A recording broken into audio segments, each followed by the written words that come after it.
My country, 'tis of thee, sweet land of liberty, of thee I sing. So what happened along the road in this great country that we got distracted by something that we call the death penalty? It is probably one of the most egregious illnesses that is affecting America. Now our job is we got to educate people. We got to reach out to them so they no longer believe that you should torture and kill people. Recently, our Supreme Court decision said that the chemicals that were used in Oklahoma, even though it was clear people were tortured in that process of the state trying to kill them, that they're okay. You know, I don't think our Supreme Court justices have really looked at the Eighth Amendment. They need to go back and read American history. Now, we know that every voice in this movement of change is important, and it's not going to be easy. It's not easy. If it was easy, other people would be doing it. The reason that the people that you have here is because it's difficult, because they're willing to stand up. I have the honor of representing men and women who are exonerated on death row. And you know, when they sit in front of a person, a state legislator, whether it be in Nebraska, for example, or some other place, it's hard for them to tell them that the death penalty works. You know, when we find so many cases of prosecutorial misconduct in this country, and not any of them go to jail. You know, they're always telling us an eye for an eye, a tooth for a tooth. That's why we have the death penalty. Well, think about this. If they want eye for an eye, tooth for a tooth, if you sentenced an innocent person to 30 years on death row, then you should go serve 30 years on death row. And you should have your family humiliated by the community. You should have those families torn apart. So we really don't talk about eye for an eye or tooth for a tooth because they don't want to give it up. They don't want to pay us back the money. They don't want to bring us back the love. They don't want to bring us back our history that they've torn away from these men and women. My job is to fight for them. My job is to ask you to help us be stronger so that we can fight. All of you who are listening to this must come to the realization that if we're going to end the death penalty, we have to take the voices and the faces of the exonerated all over this country till America learns that the death penalty is not for the innocent and it's not for anyone. It is not what America is best at. You know, when I get interviewed by a lot of international press because I'm bilingual, or I think I'm bilingual, and but you know, they always ask us, how can America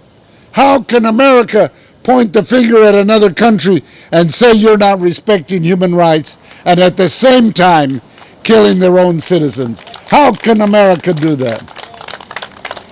You know, we have an Ebola here in America, an epidemic that's running across this country of violence and racism. Both of those things, when you see it in the police, you see it in the streets, when you see it in schools, both of those elements are clearly a major part of why they execute people in America. So if we're going to do something for America and the rest of the world, we have to deal with violence, whether it's in the streets, whether it's in the homes, whether it's in bullying of people who are different, but we have to stop the violence. You know, and I have to talk about violence because I was a violent person once upon a time. Wasn't always a good Mexican, you know. And but once I embraced nonviolence and I said everybody is my brother and my sister, I could not look at any way to kill or hurt anybody, no matter what they did to me. And that's what we need to teach. We teach people about wars, but we don't teach about nonviolence. You know, thank God there's a statue somewhere over there, a 32-foot Martin Luther King. You know, and Andy Young, who was one of his lieutenants, when we were talking about that statue, he said, I never realized this about Martin, one of my heroes, but he had an inferiority complex about being short. And he said Martin would have felt so good to stand next to a 32-foot tall Martin Luther King. But when you take Martin Luther King and all the monuments and statues around him, there's not another peace element. How can we have hundreds of elements and honor war and honor violence and just have one statue to peace? We need more, because the real heroes of America are the people that fight against violence. You know, Martin Luther King would remind us that it really doesn't matter what we do in this lifetime, you know, or how long we lived, but what we did when we were alive. So, you know, we're all wanting to live a long life. You know, longevity has its place. We would like to live to be 72, 82 years old. But if you haven't done anything for somebody, then you really haven't lived. There's a lot of people at the age of 30, 40 that might already be dead because they're doing nothing for anybody. So it really doesn't matter how long you lived. Really doesn't matter how many degrees you got, how powerful your friends were, how much recognition you got if you didn't use that to change America. So it really doesn't matter how long you lived, but what you did when you were alive. And you know, right here today, we're not only on the right side of history, but we're making history, and we're living our convictions.